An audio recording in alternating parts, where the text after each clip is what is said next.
हरिओम संतों। ये जो जगत है ये काल का चबेना है। ये जो जगत है ये काल का चबेना है। जगत चबेना काल का, कुछ मुख में कुछ गोद। कुछ चबेना उसके मुख में है और कुछ उसकी गोद में है जो मुख में चला जाएगा। ये संपूर्ण जगत जो है जिसकी उत्पत्ति हुई है वो काल के गाल में या काल का चबेना है। जगत चबेना काल का, कुछ मुख में कुछ गोद। अभी एक विचार आ रहा था कि है तो ये सत्य बात कि जगत चबेना काल का है, लेकिन यदि हम कुछ कला दिखा जाए, है काल का चबेना निसंदेह, लेकिन काल को यदि हम कुछ कला दिखा जाए तो हम इस काल के चबेने के रूप में ना होकर, काल के चबेने के रूप में ना होकर एक कलाकार। कलाकार कौन होता है? कलाकार वो होता है जो अपनी कला दिखाकर निकल जाता है। हमारे जो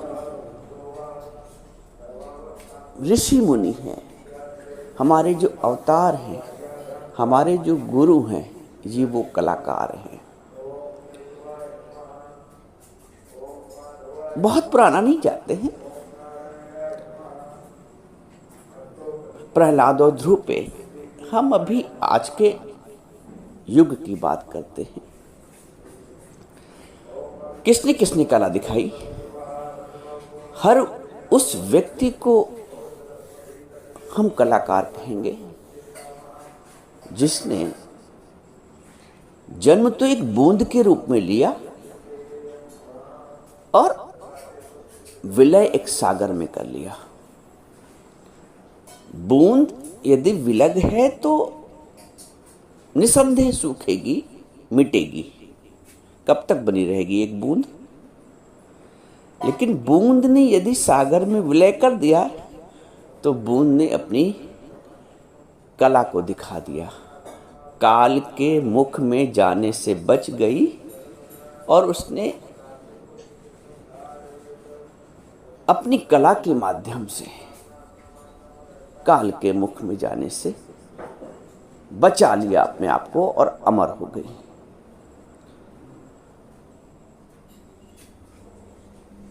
ये जो भक्त हैं हमारे,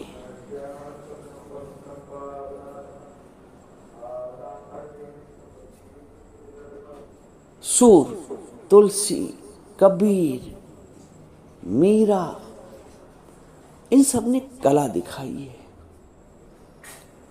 हमारे विवेकानंद जी, हमारे गुरु, ये काल के गाल में नहीं गए, काल के मुख में नहीं गए। हो सकता है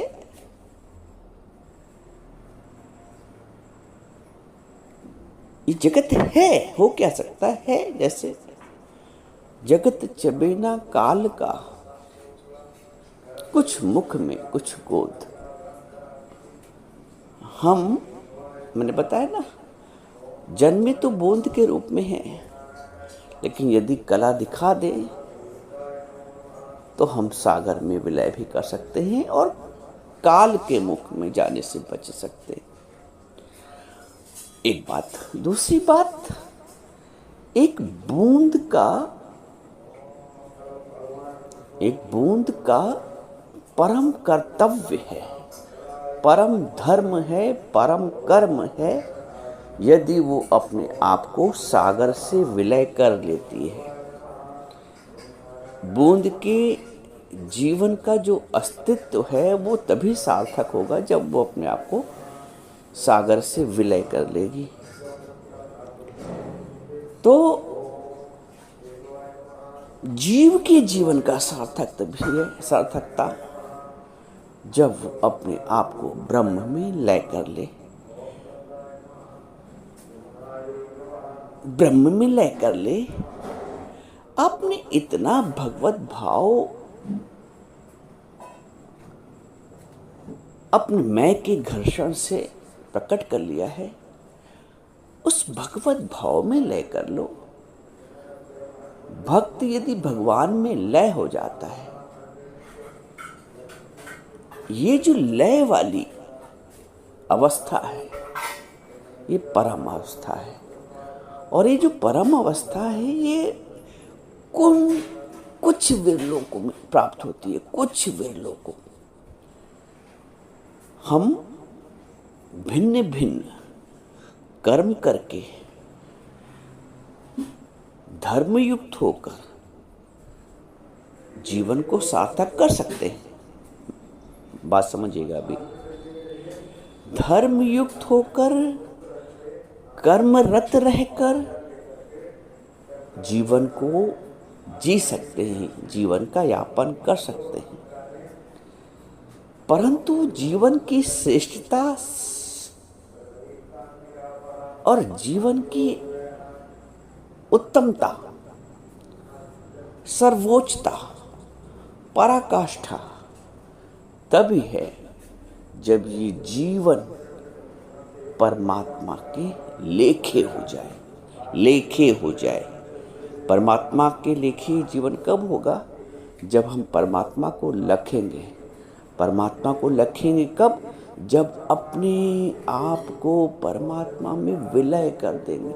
हे प्रभु, बस तू, मैं कछु नाही, हाँ कछु नाही, हाँ कछु नाही, हाँ कछु नाही। जीवन परमात्मा के लिए। और ये जीवन परमात्मा के लिए तब होता है जब हम एक ऐसे गुरु की शरण में होते हैं। मैंने अभी बताया कि हम धर्मयुक्त हो सकते हैं, हम कर्मयुक्त हो सकते हैं, हम महान बन सकते हैं, हम संसार की दृष्टि में श्रेष्ठ बन सकते हैं, लेकिन अपने आप को परमात्मा में समायोजित करना ये अलग बात है। मेरी दृष्टि में जब तक हम उस परमात्मा से अपने आप को समायोजित नहीं कर देते, एक बूंद अपने आप को सागर में समायोजित नहीं कर देती, तब तक बूंद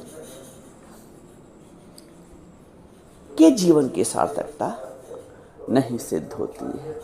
ये मेरा अपना अनुभव।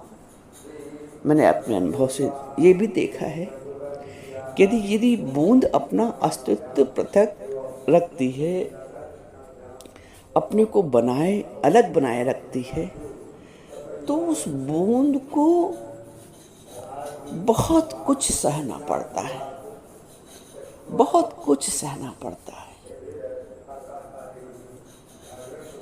कभी कभी तो बूंद इतना त्रस्त हो जाती है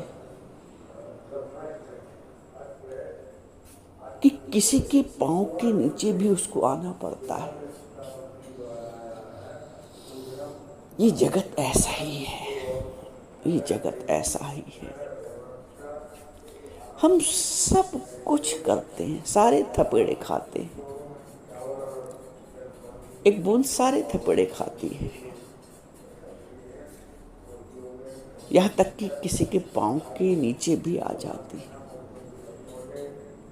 क्योंकि बूंद ने अपने पृथक अस्तित्व को ही जाना है और उसने समायोजन की प्रक्रिया को नहीं जाना है। जीव ने अपने आप को, अपने अस्तित्व को बनाए रखने के लिए, एक व्यक्ति ने, जीव ने, मनुष्य ने सारे कर्म किए, उन कर्मों को धर्म का रूप भी दिया। बात समझिएगा।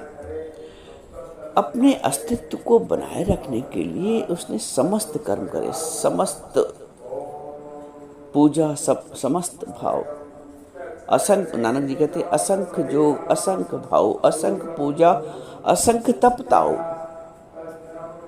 लेकिन मन रहा उदास। हर व्यक्ति अपने वाले में कर रहा है, जिस धर्म को जानता है उस धर्म को अपना भी रहा है, उसके अनुसार कर्म भी कर रहा है, लेकिन उसका अस्तित्व जब तक पृथक है, उसके धर्म, उसके कर्म बिल्कुल वैसे ही रहेंगे जैसे वो बूंद अपना पृथक अस्तित्व बनाए हुए है, क्योंकि उसको समायोजन की प्रक्रिया का ज्ञान नहीं है। मनुष्य धर्म कर रहा है, कर्म कर रहा है, सत्कर्म कर रहा है, किंतु यदि उसको अपने समायोजन के प्रक्रिया का ज्ञान नहीं है, हर मनुष्य को जो एक बूंद के रूप में जन्मा है और कुछ समय के पश्चात, कुछ काल के पश्चात वो बूंद के रूप में नहीं भी रहे। बूंद कब तक रहेगी? उसका जीवन कब तक है? उसका अस्तित्व कब तक है? कब तक अपने अस्तित्व को बनाएगी? तो जीव कब तक अपने अस्तित्व को सुरक्षित रखेगा? कब तक बनाए रखेगा? कुछ काल, कुछ वर्ष। इसलिए कहते हैं जगत जो है, ये जगत चबेना काल का चबेना है, कुछ मुख में कुछ गोद। तो मुख में जाने से पहले, भले ही अभी हम गोद में हैं, अभी मुख तक नहीं गए हैं काल के मुख में, तो गोद में रहते हुए यदि हम उस समायोजन की प्रक्रिया को जान लें तो छटक जाएंगे। आप देखो, जब कढ़ाई में कुछ भून लो तो कुछ दाने छटक जाते हैं, इधर वो बच जाते हैं। चक्की में कुछ पीसो, कुछ दाने धुरी में लग जाते हैं चक्की के, तो वो बच जाते हैं। कुछ छटक जाते हैं, कुछ धुरी की शरण लेते हैं, चक्की की धुरी में चिपक जाते हैं। कील संग जो लग गया उसे काल भी नहीं खाएगा। चक्की की कील के संग जो दाना चिपक गया वो पिसने से बच गया। कबीर कहता, कील संग जो लग गया उसे काल भी नहीं खाएगा। बंदगी कर ले प्रभु की वरना तू पछताएगा। बंदगी कर ले प्रभु की वरना तू पछताएगा। कील संग जो लग गया उसे काल भी नहीं खाएगा। उसने वो कला दिखा दी, उस दाने ने वो कला दिखा दी कि वो काल के मुख में जाने से बच गया। इसी को कहते हैं कील संग जो लग गया उसे काल भी नहीं खाएगा। तो यदि काल के मुख में जाने से बचना है तो एक कला दिखा दो। कैसी कला? छिटकने की, वैराग्य के रूप में, उस कील से चिपकने की, भक्ति के रूप में। और वैराग और भक्ति को कार्य रूप में परिणत करने के लिए ज्ञान के रूप में, ज्ञान, भक्ति और वैराग, ये कलाकार की कलाएं हैं। जिस कलाकार ने इन कलाओं का उपयोग कर लिया, ज्ञान, भक्ति और कर्म, वो काल के गाल में जाने से बच गया। बाकी दुनिया की प्रत्येक वस्तु जो दिख रही है, जो दिसे सो चालनहार, जो दिख रही है वो चालनहार है। एक न एक दिन उस काल के मुख में प्रवत्त हो जाएगी। भगवान ने कहा, कालो अस्मि लोक क्षयकृत प्रवत्तो।